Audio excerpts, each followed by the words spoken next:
주님의 평강과 성령의 충만하신 역사가 여러분 모두와 함께 하시기를 기도드립니다. 오늘 우리가 봉독한 말씀은 우리가 잘 아는 이야기이고 이야기 자체는 대단히 평이합니다만 수용하는 것이 그다지 쉽지만은 않은 말씀입니다. 이야기의 대강을 우리가 잘 알고 계신데 예수님께서 제자들과 함께 길을 가시는데 한 마을에 들어가셨는데 마르다라고 하는 여인이 예수님의 일행을 자기 집에 모셔서 영접을 합니다. 그에게는 여동생이 있었는데 이름이 마리아라고 합니다. 마르다가 예수님 일행을 청했으니까 예수님 일행을 접대하기 위해서 분주하게 왔다 갔다 했던 것 같고, 반면 동생 마리아는 예수님의 발치에 앉아서 말씀을 듣고 있었다 그랬습니다. 일반적으로 보면 마리아가 좀 얄미운 짓을 하는 거죠.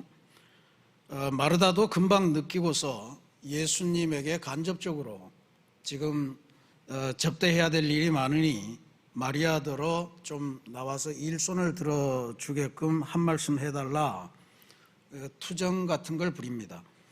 그런데 이상하게도 예수님은 오히려 마르다에게 너는 너무 많은 일로 염려하면서 들떠있다고 책망 비슷한 말씀을 하셨고, 마리아를 향해서는 좋은 몫을 선택했다 하면서 칭찬하는 말씀을 주셨습니다. 왜 마리아를 칭찬하시고 마르다가 질책을 받았을까? 이게 이제 수용하기가 쉽지 않은 말씀입니다. 왜냐하면 예수님께서 늘 하신 말씀에 섬김을 받기보다는 섬겨라 그러셨고, 예수님 스스로도 섬김을 받으려고 온 것이 아니고 세상 사람을 섬기려고 오셨다 그렇게 말씀을 하셨죠. 또 황금률에서는 뭐라고 그러십니까? 주는 사람이 받는 사람보다 복되다 하는 말씀을 하셨습니다. 게다가 이 만남이 있기 직전에 오늘 말씀 바로 앞에는 바리새인들과 어떤 말씀을 나누느냐 하면 영생을 어떻게 하면 얻겠느냐 하는 질문을 받고 소위 말하는 선한 사마리아 사람의 비유를 들려주신 직후입니다. 선한 사마리아 사람의 비유가 뭡니까? 사마리아 사람이 강도 만나 다 죽게 된 유대인, 사마리아 사람과 유대인은 원수처럼 지내는 그런 사이 아닙니까? 근데 강도 만나 다 죽게 된 유대인을 살려주느라고 그가 가진 것을 다 털고 시간도 다 털고, 그래서 정말 할 수 있는 최선의 섬김을 다해서 그 사람을 살려주었다. 그렇게 해라 라고 하는 그 비유의 말씀입니다. 그런데 그런 말씀을 평상시에도 하셨고 바로 직전에도 하신 분이 마르다가 예수님 일행을 섬기려고 이렇게 하는 그것을 비판하셨다라고 하는 것은 어쩐지 예수님을 생각할 때 왜 이렇게 일관성이 없으신가 하는 생각을 가질 만한 그런 부분입니다. 오히려 남들이 다 열심히 손발 걷어붙이고 일할 때 나는 주님의 말씀이 좋아 이러면서 성경 들여다보고 찬양하고 기도하고 있으면 그 사람이 우리는 그렇게 좋게 보지는 않잖아요. 그래서 그런 사람을 오히려 예수님께서 좀 나무라시고 그렇게 지금은 일단 같이 일할 때니 일을 해라 하는 것이 더 정당하지 않겠나 싶은데 예수님이 그렇게 하지 않으셨단 말이죠. 그러면 이것이 예수님께서 말씀과 섬김 이 두 가지 중에 말씀을 택해라, 섬기는 게 부차적이다 이런 말씀을 하신 걸까? 그렇게 볼 수가 없을 것 같아요. 왜냐하면 예수님께서 떠나시고 성령을 보내주셔서 성령이 강림한 다음에 예수님의 운동을 전개해 나가던 초대교회라는 게 있지 않습니까? 교회. 그 초대교회는 예수님이 부활하셨다는 소식과 더불어서 초대교회를 승리로 이끈 아주 중요한 것이 뭐냐? 많은 교회 사가들이 한결같이 하는 이야기가 초대교회 성도들의 접대, 영접, 환대, 나그네를 섬기는 그 정신에 있었다. 그리고 그것으로 로마 제국을 정복했다라고 하는 것을 주장하고 있습니다. 당대 최고의 문명이라고 하던 그리스 문명, 로마 문명이 도저히 따라올 수 없는 기독교만의 독특한 이 사랑의 실천, 그게 세계를 정복했다, 이런 이야기죠. 뭐 여러 차례 말씀드린 바 있습니다만 전염병이 돌 때 그리스 로마 사람들은 전염병이 도는 것은 일단 피해야 된다. 그래서 사람들이 병들어 있을 때는 아무도 가지 않았는데 그 병자들을 자기 집으로 초대해서 닦고 먹이고 그렇게 해서 회복시키는 사람들이 있었는데 그게 기독교인들이라는 거예요. 로마 사람들은 긍휼, 불쌍히 여기는 것으로는 절대로 세상을 통치할 수 없다, 이렇게 봤습니다. 오로지 법에 의한 강압적인 통치, 그것만이 사람들을 올바로 다스릴 수 있다고 봐서 긍휼, 불쌍히 여기는 거, 그거는 패자들이나 하는 짓이다, 그렇게 해서 무시했던 그런 역사를 갖고 있습니다. 그런데 초대교회 기독교인들은 그러지 않았다는 거죠. 초대교회 기독교인들의 가정이 필수적으로 구비하고 있었던 세 가지가 있었다고 합니다. 바로 양초, 담요, 그리고 마른 빵이었습니다. 언제든지 그 집에는 그런 게 준비되어 있었다는 거예요. 왜냐하면 언제라도 나그네가 자기의 집을 찾아오면 그 나그네를 영접하고 그 나그네의 가장 긴급한 도움을 해결해 주는 것이 자기네들의 사랑의 책임이다, 그렇게 생각했기 때문입니다. 한밤중에 나그네가 와서 문을 두드리면 깜깜한 밤에 그를 맞이하고 그가 불편 없이 집에 들어올 수 있도록 양초가 필요했다는 것이고, 한밤중까지 헤맸으니까 반드시 굶주렸을 거다.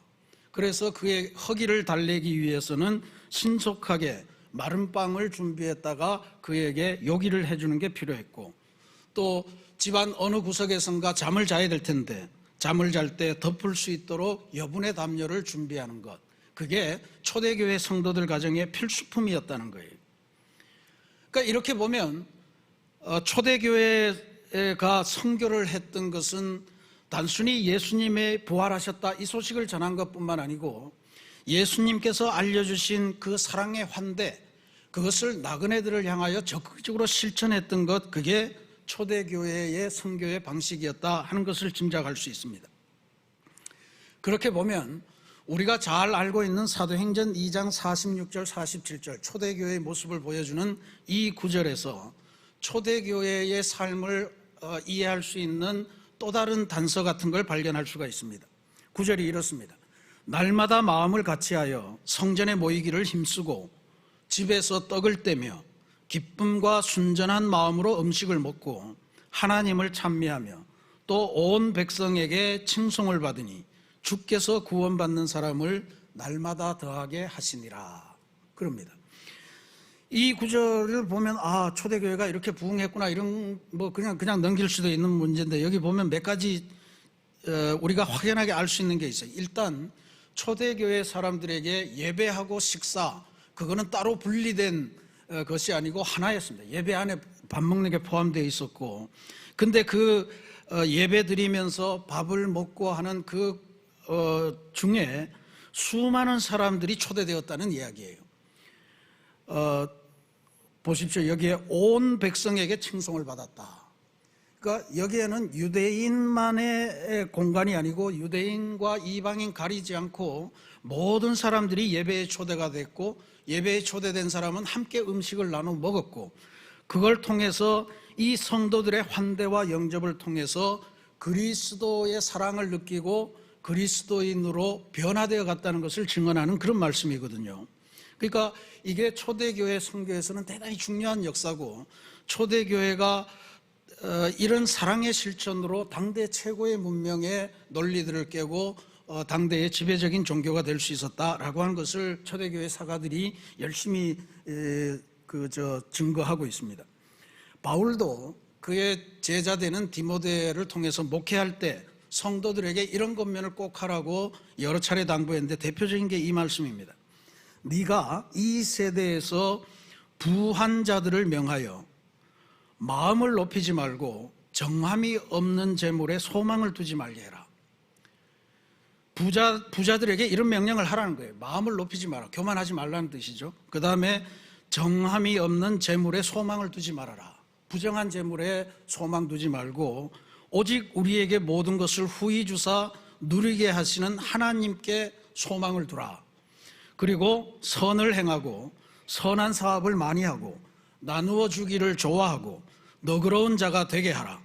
이것이 장래에 자기를 위하여 좋은 터를 쌓아 참된 생명을 취하는 것이니라.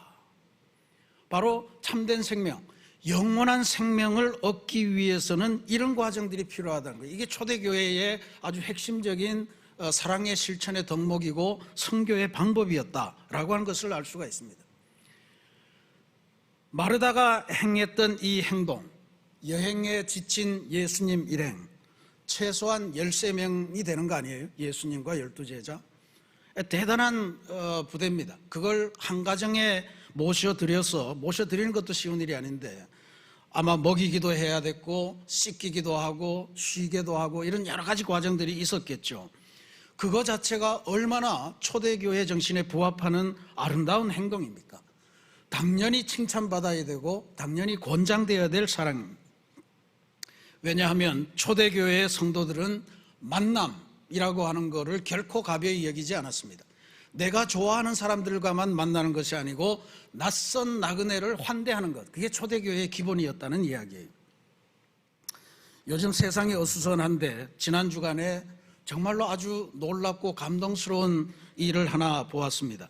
좀 과학을 잘 모르지만, 그리고 아무리 듣고 여러 차례 봐도 잘 이해는 안 됩니다만, 우리의 우주를 찍은 사진이 온 인류에게 공개되어서 인류에게 우주의 비밀이 약간 벗겨졌다고 그럴까요? 그런 사진을 발견하게 됐습니다.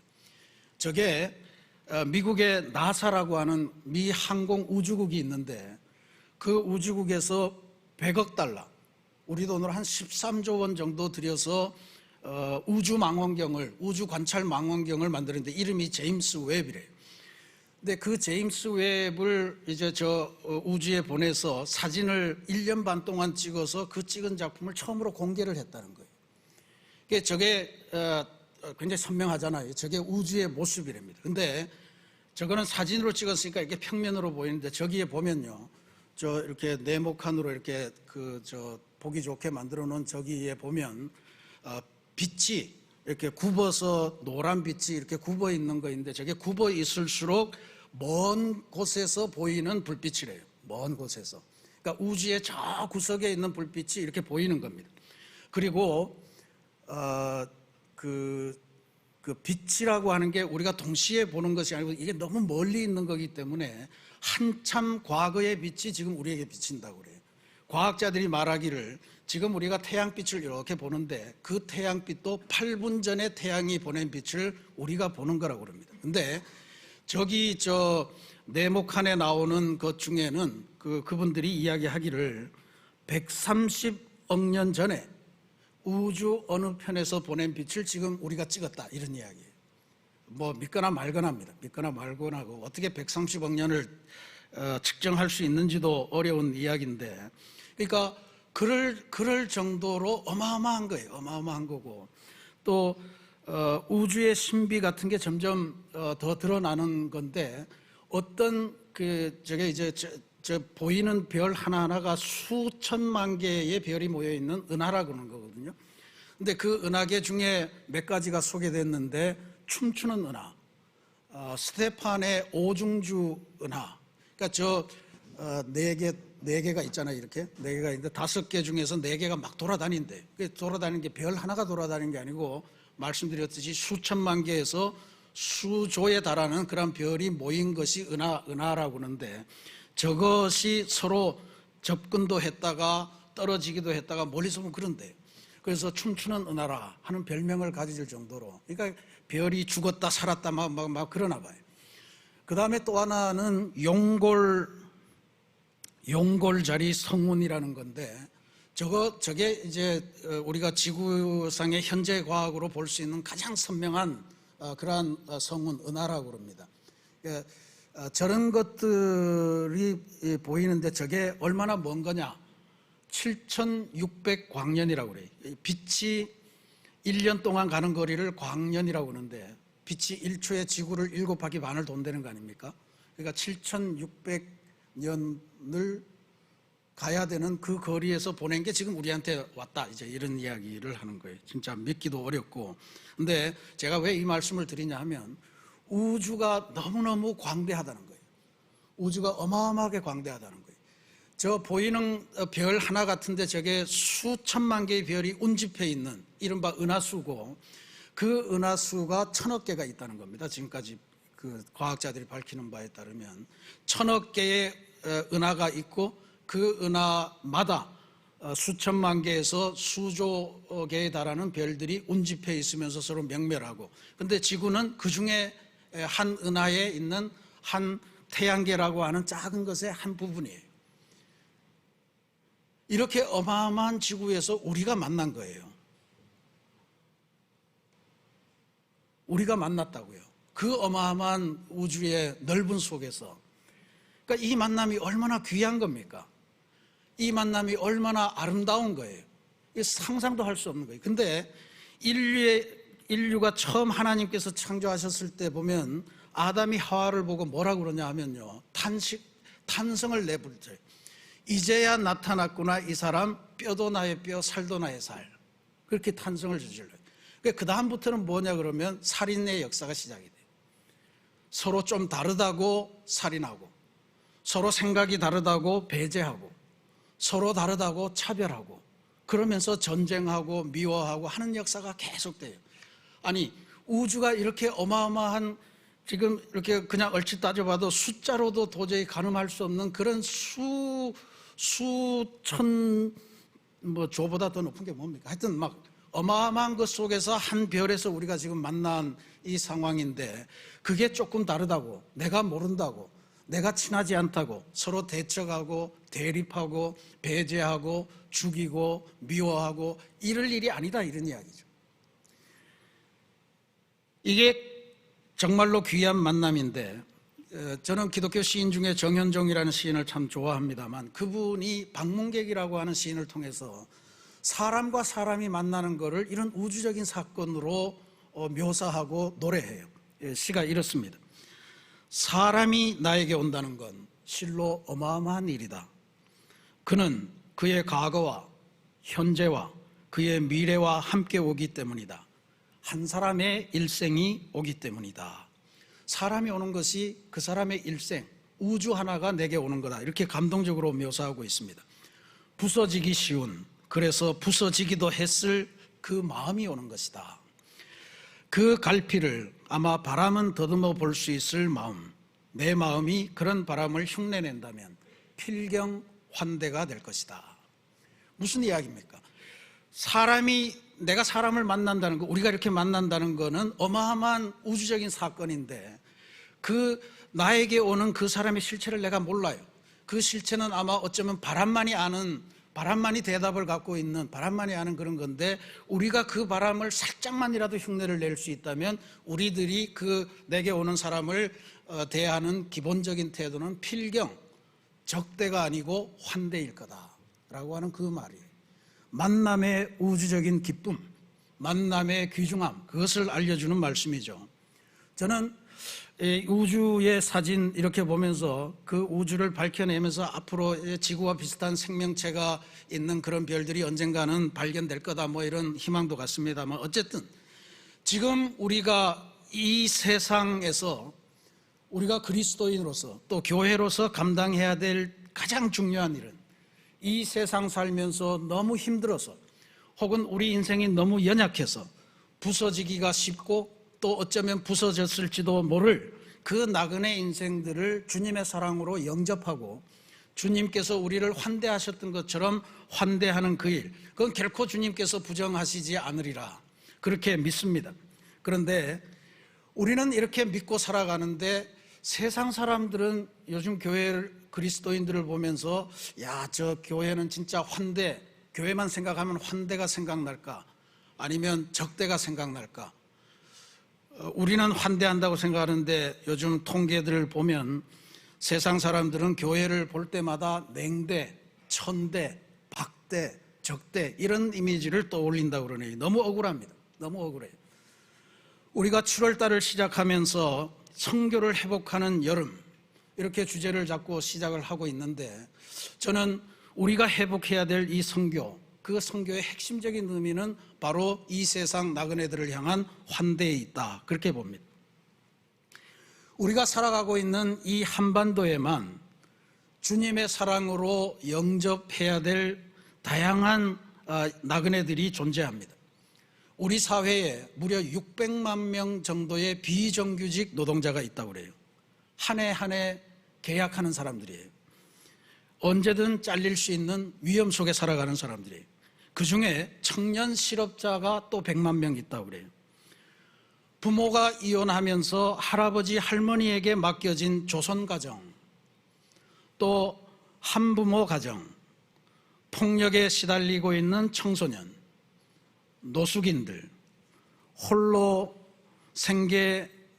최저 생계를 살아가는 노인들, 가난한 농촌 지역의 주민들, 북한 이탈 주민들, 북녘에서 절대 빈곤의 수준에서 살고 있는 우리들의 동포들, 또 다문화 가정, 외국인 이주 노동자, 또 난민들, 또 난민 대기자들, 이 모든 사람들이 우리가 품어야 될 이 땅의 낯선 나그네들입니다. 그리고 이들이 우리 주변에 있다는 것은 우리 그리스도인들이 한시바빌 시급하게 강력하게 환대의 삶을 살아라라고 하는 주님의 명령이라고 받아야 될 것으로 믿습니다.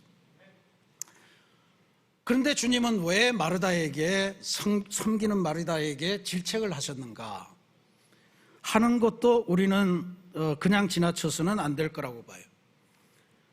왜 그랬을까? 왜 그러셨을까?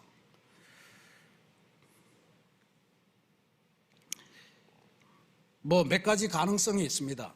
그 성경 말씀을 조금 더 읽어보면 누가복음 8장 9장에 무슨 내용이 나오냐 하면, 예수님께서 이제 처음으로 제자들에게 예루살렘으로 가시기 직전에, 내가 이제 예루살렘에 가면 십자가를 져야 되고, 십자가를 지고 죽음의 길을 가야 되고, 그리고 부활이라고 하는 그 사건을 겪게 될 것이다 라고 하는 말씀을 처음으로 예고하셨습니다. 제자들의 기대와는 전혀 다른 내용이에요. 제자들은 예루살렘에 가서 이제 왕권을 접수하고 그렇게 이제 사는 것을 기대했는데, 십자가의 죽음, 순환, 부활을 이야기하신 거예요. 그러니까 그런 면에서 예수님께서 지금 예루살렘으로 들어가시는 과정에 이 마르다 마리아 가정을 방문을 하셨단 말이에요. 그래서 그러면 예수님이 마지막 가는 길에 가장 중요한 예수님과의 만남은 어떤 형태를 띠어야 되겠느냐, 그렇게 주목을 할 수도 있는데, 저는 오늘 이 누가가 이 복음서를 기록하면서 마르다의 모습을 기록한 그 면에 초점을 좀 두고, 그래서 아마 예수님이 그 말씀을 하셨을 거라고 생각을 해볼 수 있어요. 40절 말씀에 누가는 이렇게 기록합니다. 마르다는 준비하는 일이 많아 마음이 분주한지라, 그랬습니다. 예수님께서도 그 말씀을 그대로 받아서 마르다에게 직접 이런 말씀을 하세요. 41절에 마르다야 마르다야, 내가 많은 일로 염려하고 근심하나. 맥락이 비슷하죠. 여기 분주한지라, 분주하다라고 하는 헬라어가 뭐냐 하면 페리스파오라고 하는 단어입니다. 페리스파오. 이 페리스파오는 페리 플러스 스파오, 두 단어가 결합된 건데, 스파오라고 하는 단어가 뭐냐면 고대의 칼 아시죠? 칼집이 있고 칼을 이렇게 칼집에서 빼내는데, 칼집에서 칼이 빠져나오는 것을 스파오라고 그런다. 그러니까 뭔 이야기입니까? 마음이 우리들의 몸에서 빠져나가는 거예요. 예수님이 오시긴 오셨는데 이건 어떻게 할지 몰라서 정신이 빠지고 혼이 빠지고 하는 상황 같은 거를 상정하는 것 같아요. 그리고 예수님께서도 네가 지금 많은 일로 염려하고 근심한다. 그러니까 염려라고 하는 것은 우리가 여러 차례 공부한 바가 있습니다. 염려라고 하는 헬라어는 메림나오예요. 메림나오의 본뜻은 마음이 갈라지다, 분열되다 하는 뜻이거든요. 마음이 갈라지는 것이 염려고, 마음을 하나님께로 모으는 것, 그게 우리가 수요일 오전에 어머니 기도 때 하는 거예요. 프로슈케, 집중하는 것, 그게 기도거든요. 근데 지금 마르다가 예수님을 영접하는 것은 좋은데, 예수님을 영접하면서 그의 마음 상태가 문제라는 거예요. 누가도 그렇게 봤고 예수님도 그렇게 보신 거예요. 예수님을 영접하면서 생각이 딴 데가 있는 거예요. 예수님을 영접하면서 자기 마음을 빼놓고 예수님을 영접하면서 그 앞에서 마음이 아주 산란하게 흩어져요. 반면에 마리아가 했던 거는 뭘 별다른 건 하지 않지만 예수님에게 마음을 풀어 쉽게 하면서 집중을 하면서 그의 말씀을 듣는 거예요. 종합해 보면 이제 십자가를 지시고 가시려는 예수님이 눈앞에 와 계신데 마리아는 예수님의 음성을 들으려고 했고 마르다는 그 예수님으로부터 예수님의 음성을 듣고 예수님께서 뭘 좋아하시는지 상황이 어떤지 이런 걸 듣기보다는 자기가 판단을 했어요. 자기가 판단해서 이 정도 하면 되겠다 하는 생각을 하고 지금 나가니까 예수님으로부터 너는 지금 많은 일로 염려하고 근심한다. 나한테 물어보지. 이 말씀을 하시는 거라고 봐요. 영접의 최고 목적은 예수님을 영접하는 최고의 목적은 예수님에게 집중하고 예수님의 음성을 듣는 것에 있다. 이렇게 볼 수 있습니다. 마찬가지로 우리가 나그네를 영접할 때도 나그네가 뭘 생각하는지 나그네의 아쉬움이 무엇인지 나그네에게 물어봐야 됩니다. 근데 우리는 도와준다 그러면 우리 하기에 편한 대로 우리가 생각하기에 이 정도를 하면 되겠다 이런 생각을 하는 거예요. 그게 마음이 갈라지고 그게 혼이 빠지는 마르다의 섬김의 내용이었다. 이게 섬김이 문제가 아니고 섬기는 자세, 섬기는 태도, 거기에 예수님께서 마르다에게 권면을 하신 것이다 이렇게 볼 수 있습니다. 사랑하는 우리 새신교회 성도 여러분, 영접이라고 하는 것은 다시 말씀드리지만 우리 기독교인의 아주 귀한 신앙의 덕목입니다. 영접의 시조는 하나님이세요. 애굽에 노예살이 하던 그 알지 못하는 히브리 백성들의 신음소리를 듣고 영접하셨어요. 그래서 그들을 탈출시키셔서 율법을 주시고 그곳으로 또 젖과 꿀이 흐르는 약속의 땅까지 인도해 주신 분이 바로 하나님이세요. 그 안에서도 사회적인 약자들이 핍박을 받을까 봐 약자들 돌보는 특별한 법을 만들어서 그들을 돌보신 분이 바로 하나님이세요. 영접의 시조십니다. 또 영접에 있어서 최고의 모델은 예수님이에요. 오셔서 하신 일이 죄인, 약자, 이방인 이런 거를 가리지 않았습니다. 그리고 일체의 차별 없이 천국 백성으로 다 맞아주시고 치유시키시고 회복시키시고 공동체로 돌려보내셨습니다. 그러니까 그리스도인은 주님의 영접으로 말미암아 오늘을 살고 있는 사람, 우리도 예수님의 영접 때문에 여기 와 있는 거잖아요. 우리는 예수님의 이 영접, 예수님의 우리들을 향한 환대를 이웃에게로 나눠줘야 될 책임을 가진 그런 사람들이에요. 그런데 마르다의 삶과 비유해 보면 무엇이 중요하냐 하는 것은 바로 언제든지 어떤 섬김을 하든지 언제나 예수님의 말씀이 지표가 되고 예수님의 말씀이 방향이 되어야 된다라고 하는 거예요. 그래야만 영접이 기쁨이 되는데 그렇지 않고 내 생각에 내 판단에 내가 계획한 대로 영접하기 시작하면 산란해지고 정신이 빠지고 그리고 마음이 갈라지면서 결국은 부담과 짐, 불평과 원망, 내가 이걸 언제까지 해야 돼 이런 것들이 된다 이런 이야기죠. 그러니까 저는 예수님께서 마르다를 향해서 지적하신 그 표정, 너는 많은 일로 염려하고 근심한다 하는 것을 현대어로 표현을 해보면 너는 너무 너 중심적으로만 일을 하는구나 라고 하는 표현으로 저는 이해를 하고 싶습니다. 내 방식대로 주님을 영접하려고 했어요. 주님과의 사귐이 뒷전으로 가 있습니다. 주님께서 코앞에 와 계신데도 주님께서 무엇을 원하시는지, 주님의 앞으로의 일정이 어떤지, 나는 무엇을 해야 되는지 하는 것을 주님과 상의해서 결정하지 않는 거예요. 주님은 친교를 원하셨는데 마르다는 자기가 대접하는 자기 만족을 택했던 것, 그게 문제였던 것 같습니다. 그래서 예수님께서는 주님의 음성을 택했던 마리아에게 너는 좋은 몫을 택했다 칭찬하셨던 것 같습니다. 영접이라고 하는 것 우리 그리스도인에게 절대적으로 필수적인데 그 기본이 하나님 혹은 예수님과의 친교에 있어야 된다라고 하는 것을 가르쳐주는 귀한 말씀인 줄로 믿습니다. 어디서든 무엇을 하든 하나님과 더불어서 하나님을 우리의 상담자로 모시고 안내자로 모시고 하나님과 관계 맺으면서 하나님으로부터 실천 방식을 부여받는 것, 그게 우리의 선교가 되어야 되고 우리의 섬김이 되어야 할 줄로 믿습니다. 그렇게 한다면 하나님께서 우리를 칭찬하실 거예요. 하나밖에 없는 좋은 몫을 택했다. 간혹 우리는 교회 안에 와서도 예배에 집중하기보다는 예배 이외의 것들로 일하느라고 분장분장하다가 오늘 예배를 안 드리고 갔네, 이런 사람들도 있을 거예요. 그건 안 된다, 이런 이야기죠. 그러니까 하나뿐인 좋은 목, 하나님을 만나는 큰 기쁨, 예배의 자리를 사모하시고 예배와 기도를 우선하면서 주님과 밀착해서 친교하면서 주님의 능력과 주님의 안내를 받아서 영접하는 기쁨과 능력을 체험하시고 그것을 이웃에게 나누어 주시면서 아름다운 하나님 나라를 일구어 가시는 그런 복된 성도들, 우리 새신교회가 되시기를 주님의 이름으로 축원합니다. 같이 기도하겠습니다.